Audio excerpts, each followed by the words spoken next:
Ladies and gentlemen, for a more authentic presentation, portions of the program you are about to hear were actually recorded on the scene. The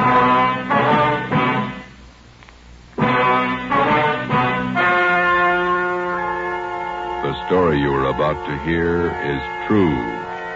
Only the names have been changed to protect the innocent. Fatima Cigarettes, best of all long cigarettes, brings you Dragnet.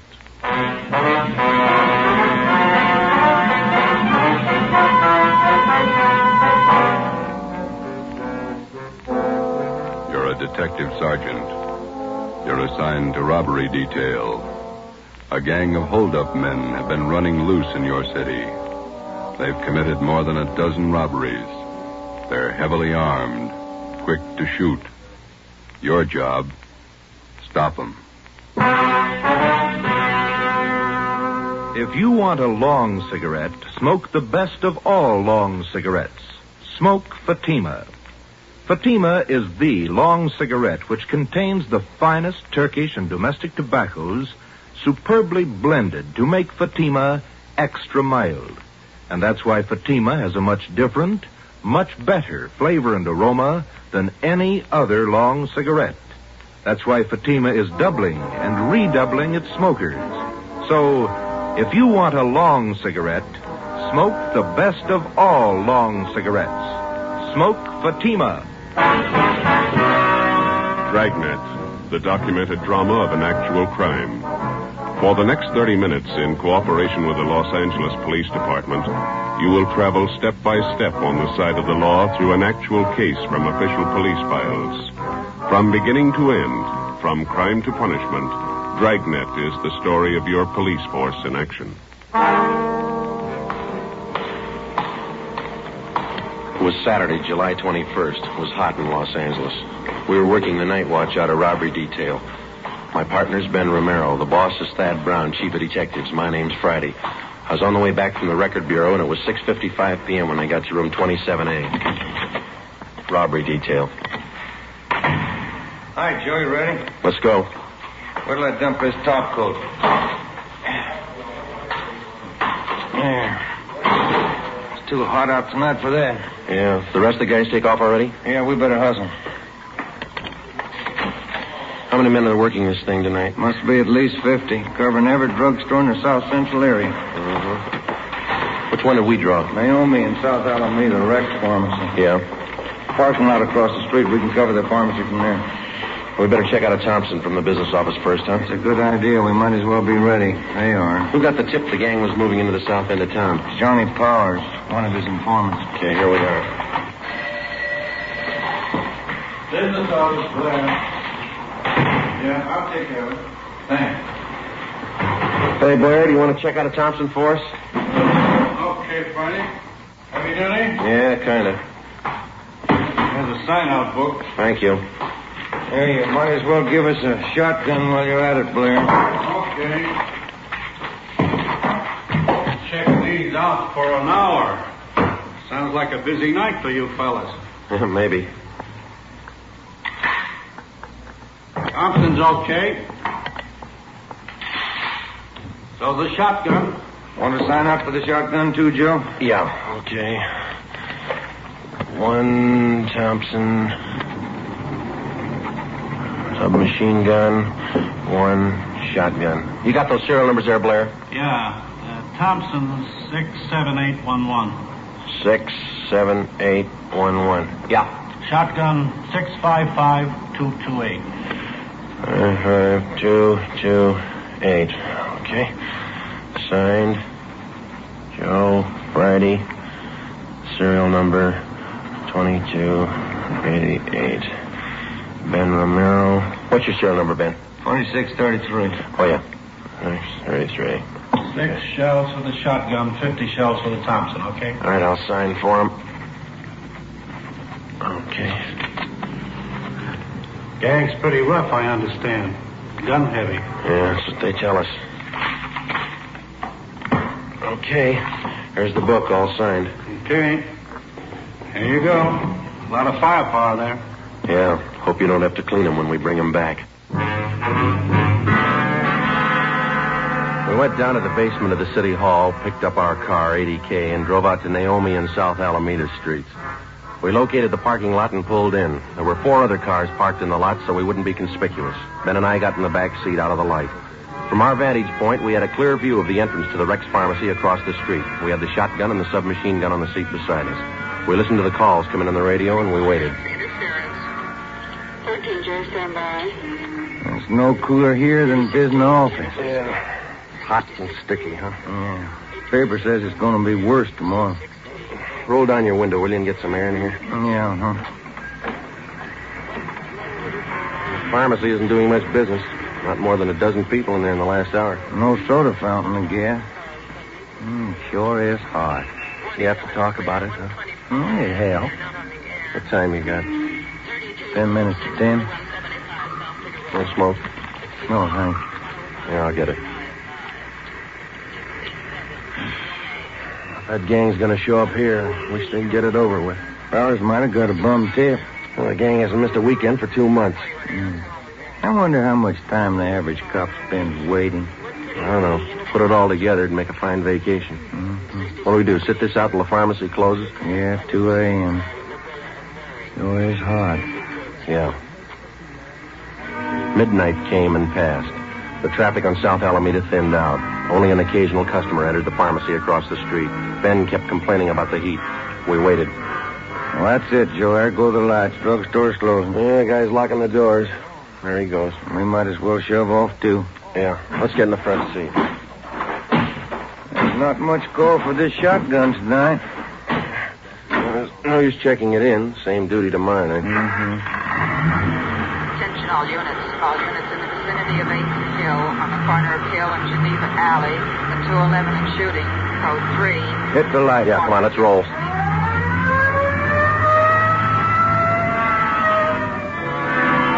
Sunday, July 22nd, 2:15 a.m. Ben and I pulled up at the Merchant Security Trust Company on the corner of South Hill and Geneva Alley.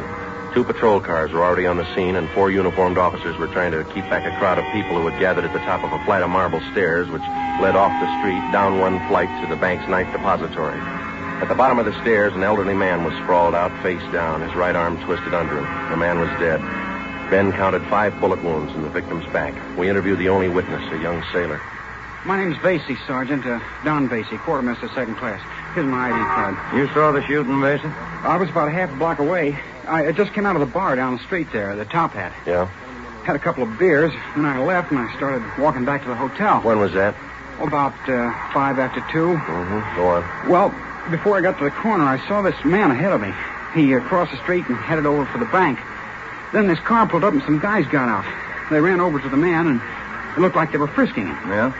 All of a sudden, I heard shots. The man ran for the stairs here, and it looked like he stumbled and fell. A bunch of guys jumped back in the car and drove away. What'd you do then? Well, I ran up to see what I could do for the old man. He was lying down there where he is now. Nothing I could do for him. I yelled for a cop. Did you get a look at the men in that car? No, I just saw him from a distance. 4 of them, maybe 5. What about the car? Did you see the license number? The last couple of numbers, that's all. 699. Couldn't see the rest. Mm-hmm. What was it, a coupe or sedan? A sedan, maroon color. It was a Pontiac, either a 1940 or 41. You sure about that? I used to own one back in Delaware, 1940 model. I sold it to my brother when I went in the Navy. I'm sure all right. And you're sure about the number of men in the car? Oh, yes, sir. 4 or 5, no more. I see, thanks. Well, will you drive back to the office with us and give us a full statement? Sure, Sergeant. Anything you say. You can wait in the car, Vasey. We won't be long. Sure. Well, what do you think? I don't know. Drugstore gang? Said there were 4 guys. Could be. No description. Maroon car. 3 numbers off the license plate. Pretty thin. Yeah, looks like a hard summer.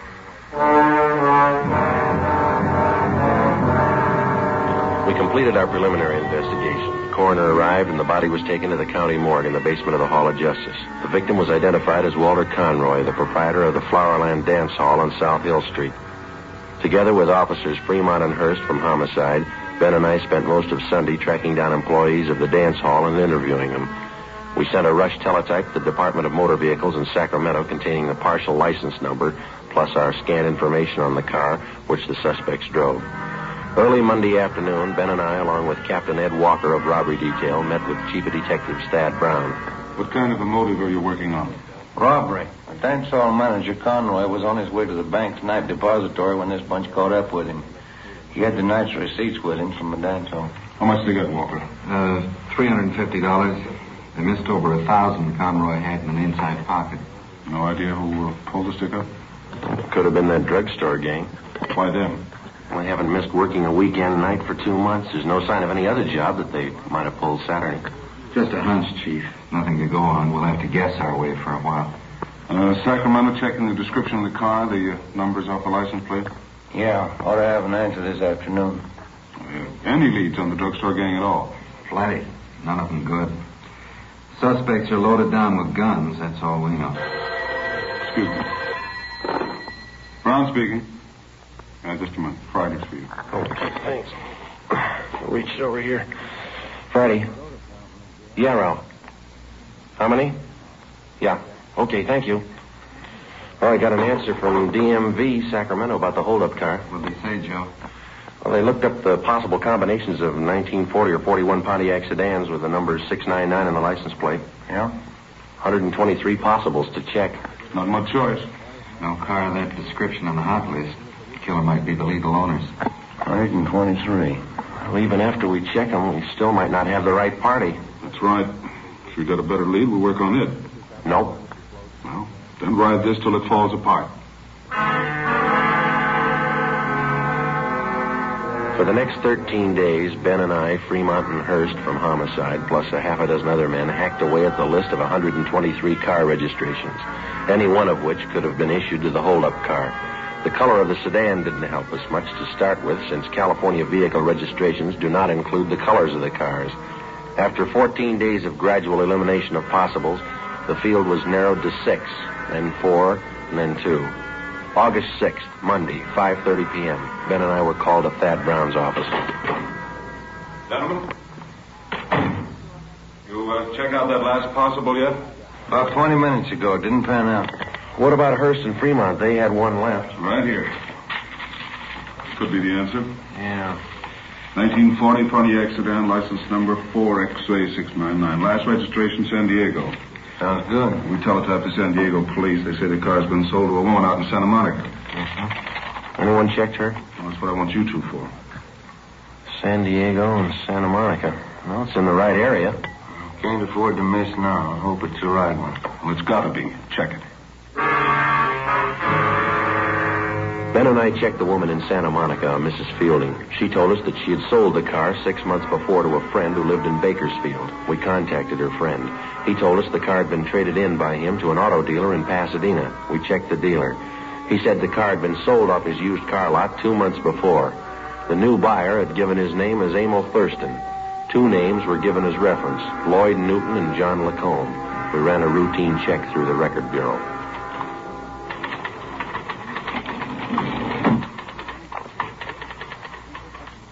Ran them through, fellas. Here's the packages. Get a make for him? On all 3. What'd you find on Thurston? Let's see. Thurston, 2-time loser, second time up to Q on 5 counts of armed robbery. On parole from Quentin now. How about the other 2? Lacombe, let's see. Preston Reformatory, 2 terms, went up 3 years ago, violation of Dyer Act. He's on parole, too. What about Newton? Did you make him? 2 terms in Oklahoma. They're looking for him now, jump parole. Can I look at that just a minute, Frank? Sure. I have all 3 of them here. Take a look, Ben. Each one of the mama sheets on these 3 guys. Yeah. Right here under General M.O., see? Mm-hmm. Thurston, heavily armed at time of arrest. Yeah. This one, Lacombe. Huh? Heavily armed. This one on Newton. Same thing. Gun happy. Yeah. Come on.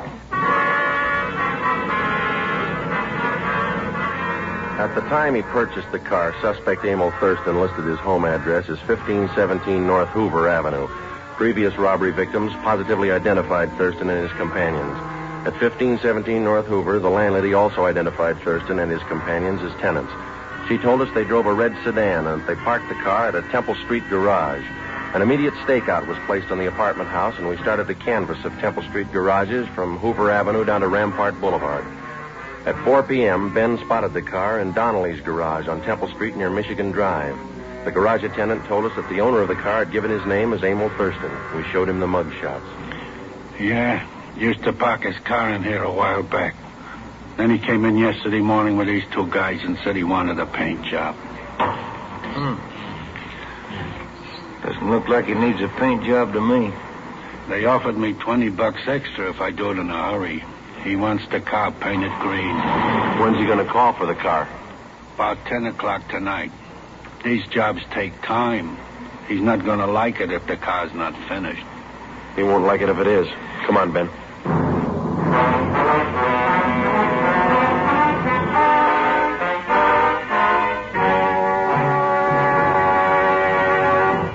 You are listening to Dragnet, authentic stories of your police force in action.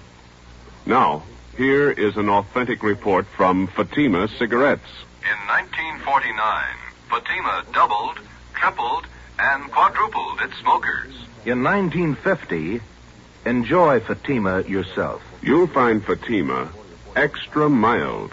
Because Fatima is the long cigarette which contains the finest Turkish and domestic tobacco superbly blended to make Fatima extra mild. You'll find Fatima tastes much better. Fatima's superb blend gives you a much different, much better flavor and aroma than any other long cigarette. You'll find Fatima tops in cigarette quality. Fatima has always stood for the best in cigarette quality. For a new year of greater smoking enjoyment, buy Fatima in the appealing golden yellow package. You'll agree, Fatima is the best of all long cigarettes.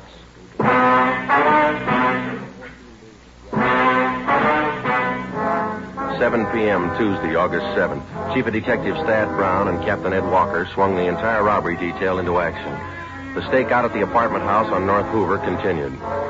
An additional detail of men was stationed in a vacant store on Temple Street directly opposite Donnelly's garage. Donnelly's garage was a small family outfit, and the only spot from which we could cover it thoroughly without being seen was from a large paint locker set up against the right wall. The garage man cleared enough room so that Ben and I could fit into the locker in a half-stooped position. 2 small latches were rigged up so that we could pull the doors closed from the inside. 4 ventilation holes at the top and bottom of the doors provided us with peepholes. At 8 o'clock that night, Ben and I took our places inside the locker. The trap was set. We waited. Can you see all right, Joe? Yeah. It's hot in here. Stale air. It's a tight fit. I'm getting a cramp in my shoulder. Yeah. What time did that garage man say he closed? 11 o'clock. There's lousy paint smells. Stuffy, man. Hey, that car pulling in. Can you see the driver? Wait a minute. It's nothing. Somebody getting gas. Hope they show up. Wouldn't want this to go on another night. Well, don't count on it. Foot's going to sleep. Why don't you stand still? What time you got? Let me see. Get the light on in here. 10 minutes to 9. Thanks. The popular conception of the working detective rarely includes a glimpse of his everyday run-of-the-mill duties. Filling out forms, conducting interviews, or waiting long, monotonous hours parked in a car or standing half-crouched in a garage paint locker. It's slow, dull, and tedious, and it's 95% of the police officer's job. By 10 o'clock that night, there was still no sign of Thurston and his friends. The cramped locker got more cramped with the passing minutes. The air was thick with paint fumes. We waited. At 10:55, a taxi pulled to a stop in front of the garage. 3 men got out.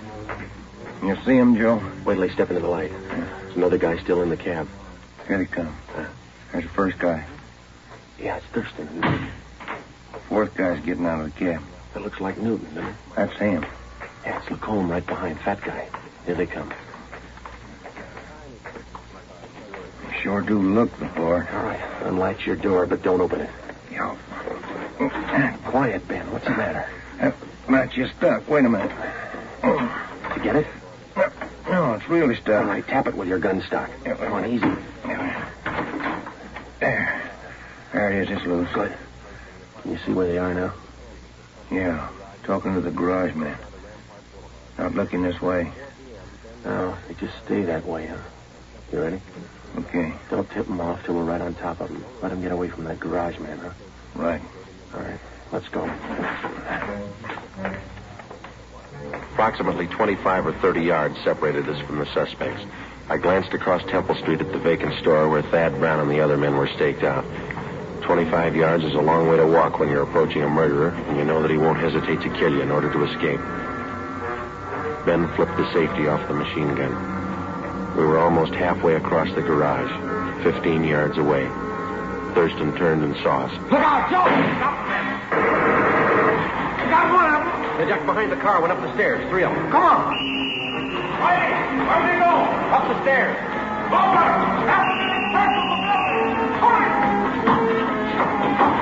Up this way, Joe. Yeah, watch it, Ben. Get out. They're somewhere back in that corner up there. You're trapped. Throw down your gun. All right, Ben, give it over.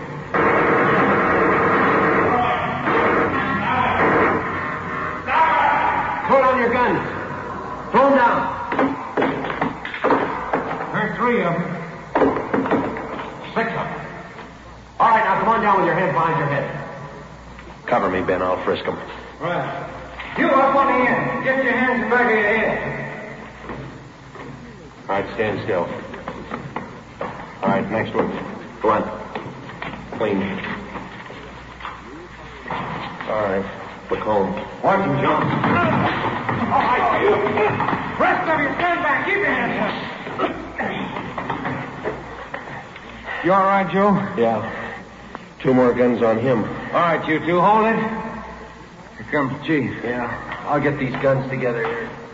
Lacombe. He's not much of a fighter. Not without a gun.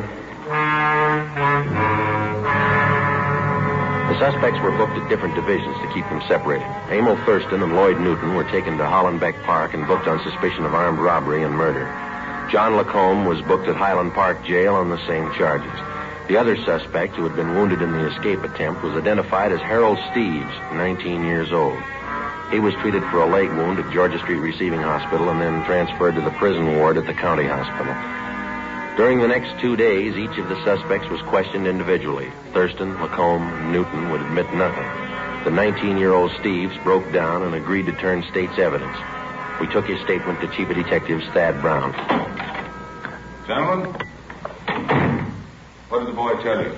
Just about everything, boss. They pulled the drugstore holdups and they killed that dance hall owner, Walter Conroy. Which one of them? Well, the kid says Thurston shot him. He says Thurston's the gang leader. Good. You finally got a count on those guns you took off them? Yeah, 12 of them. Each one of them was ready to go, bullet in every chamber. Did you get a complaint from the DA's office yet? They were arraigned. Preliminary hearing set for Monday. Fine. You got them in jail. I'll put them in prison. The apprehension of the criminal doesn't mean the end of a case for a police officer. He spends just as much time helping to convict the criminal after he's caught. Evidence must be gathered and authenticated and presented to the district attorney's office. If confessions are possible, they must be obtained and put in order. The officer must also help out in formulating the case and in testifying at the trial of the suspect.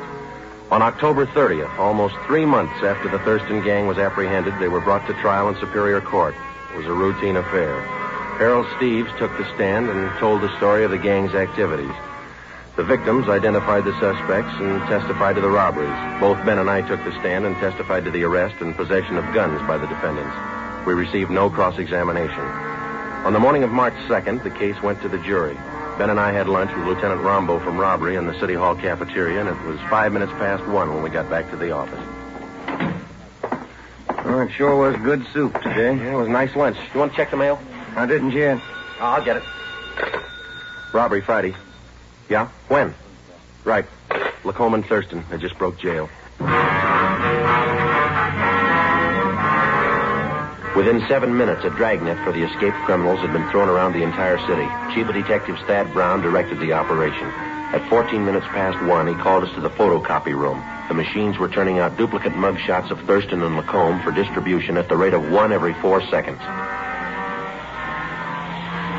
You want us to stand by, Chief? For the moment, yeah. We got all the help we need on the street. How'd they pull the break, anyway? Slugged the deputy when he brought in their lunch. Used a steel leg from one of the benches in the prisoner's tank. Yeah? They beat the deputy right into the ground, but he held on to Newton. He didn't get away. Well, how'd Thurston and Lacombe ever get out of the building? He's a real freak. They slugged the elevator man and got down to the basement. Right then, an ambulance crew was wheeling a body into the morgue. The attendant left the ignition keys in the ambulance. Shouldn't be too rough to track them if they're in an ambulance. Tougher than you think. How those copies coming, Frank? Fast as we can make them, Chief. Have another batch for you in a minute. You had any reports at all yet, boss? Couple. They're moving fast. Frank, you want to get that? I can't see in this dark room. Yeah, I'll get it. Yeah? Chief Brown in there? Yeah, come on in. Now, Walker, what do you got? Kill that dryer, will you? Oh, yeah. Now, what do you got? Gas station out on Sunset. Lacombe and Thurston just held it up. We picked up our car in the City Hall garage and drove out to the service station on the corner of Sunset Boulevard and Lorraine Drive. Detectives Ruiz and Stromwall from robbery were already on the scene.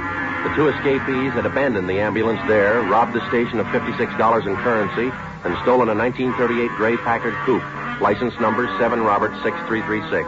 We left the station and started to cruise the area. It was 1:55 p.m. Attention all units. Attention all units. Get it up, Joe. 6380 North Sunset at 211 in progress. 6380 North Sunset at 211 in progress. Code 3. This is the 6100 block. Yeah, come on. At 6380 North Sunset. Yes, look. Maybe. Push it. Hey, that car pulling out up ahead there. A gray coupe. Wait a minute. 7 Robert, that's them. Lights changing. They can't make it. They're going through. They're skidding. They hit the lamppost. Broke it off. All right, pull up. Come on. Right. All right, let's go. Lucky if they live through this one. Yeah. All right, come on. Help me with this door. Yeah, all right. Pull. All right, can you take him? Yeah. I'll get Lacombe. You look okay? Yeah. Get Thurston out of here. Right. Come on, you. Come on. All right, Lacombe, come on. I'll give you a gun. I'll kill you. Oh, sure you will. Come on. I'll kill you. All right, don't try to walk. How's Thurston, Ben? Seems okay. Couple of scratches. All right, sit down over there. Lacombe slugged the guard. It's funny. They don't look very tough. They can't play their part. They haven't got their guns. The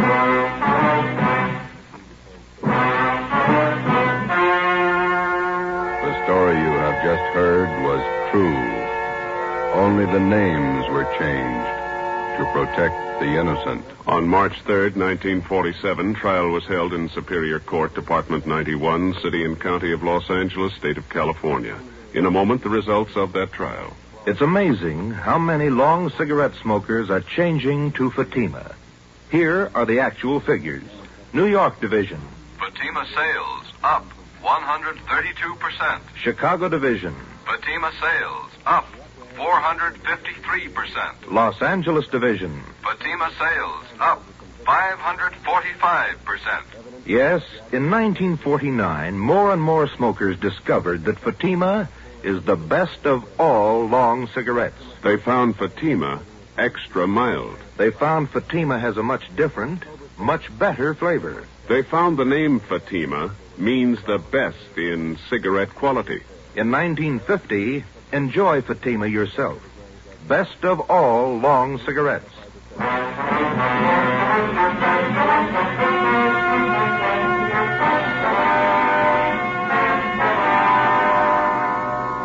Emil Thurston, John Lacombe, and Lloyd Newton were convicted of first-degree murder and robbery and sentenced to life terms.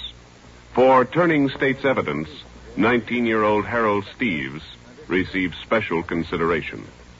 As a result of the jailbreak, Thurston and Lacombe were convicted of assault and escape. They are now serving life terms in the state penitentiary. You have just heard Dragnet, a new series of authentic cases from official files. Technical advice for Dragnet comes from the Office of Acting Chief of Police W.A. Wharton, Los Angeles Police Department. Dragnet honors the city of Pasadena, state of California, and the men who make up the Pasadena Police Force, another of America's great law enforcement agencies. One of these men, Chief of Police Clarence H. Morris, traffic specialist and veteran police administrator, dedicates his life to making yours more secure.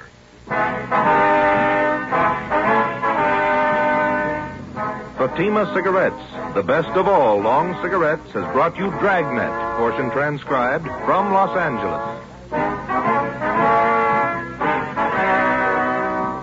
Be sure to hear songs by Morton Downey tonight on NBC.